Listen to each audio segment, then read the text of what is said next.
For Justin Meadows, working for P&O Motors as a mechanic in 2006 was like joining a family. They were a little hometown place, you know, they weren't some big corporation that acted like they cared.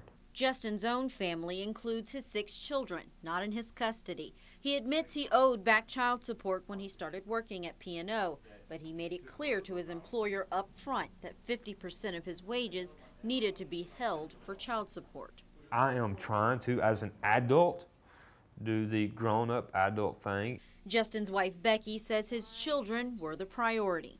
He made quite a bit of money, but I didn't see much money, and I thought, well, that's okay. It's going to the kids. If this is all that's coming in, at least we know the kids are taken care of. We can get by. We'll make adjustments. He received occasional calls from the mothers of his children. Child support's being taken care of. I don't never think negative or ill thoughts about it. So when you call me saying, hey, where's my money at? You need to call the state, not me. He chalked it up to a backlog at the Attorney General's office and ignored it. But over time, he started asking questions. I called her and said, hey, are you your child support like you should be? She said, it's funny you ask. No. She told me that she gets a little, she goes weeks without, and then she gets a little bit more. The little bit ain't even a portion, not even a portion. Frustrated, Justin started doing calculations and reviewing the records. $28,000 of discrepancies between what my payroll said and what my child support said. Including interest, over $32,000 from his paycheck over 7 years, but never reaching his children. In 2009 alone, the employer withheld $12,442. The state received about $5,000 of that. He felt like a failure as far as the way all the kids must look at him. He never has wanted to get out of anything. He just, and this money's not for us. It's the kids' money. Texas law holds an employer responsible when money is withheld and not turned over to the state. The employer can face either civil penalties or criminal action depending on how long it takes. But in Justin's case, neither took place right away.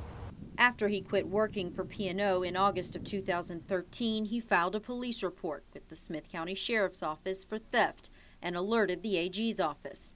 After 8 months, the criminal investigation was suspended, and in 2014, Justin says the money still had not been repaid.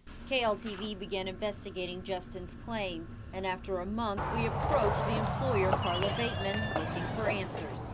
For 7 years, he worked here, and money was essentially being stolen from him.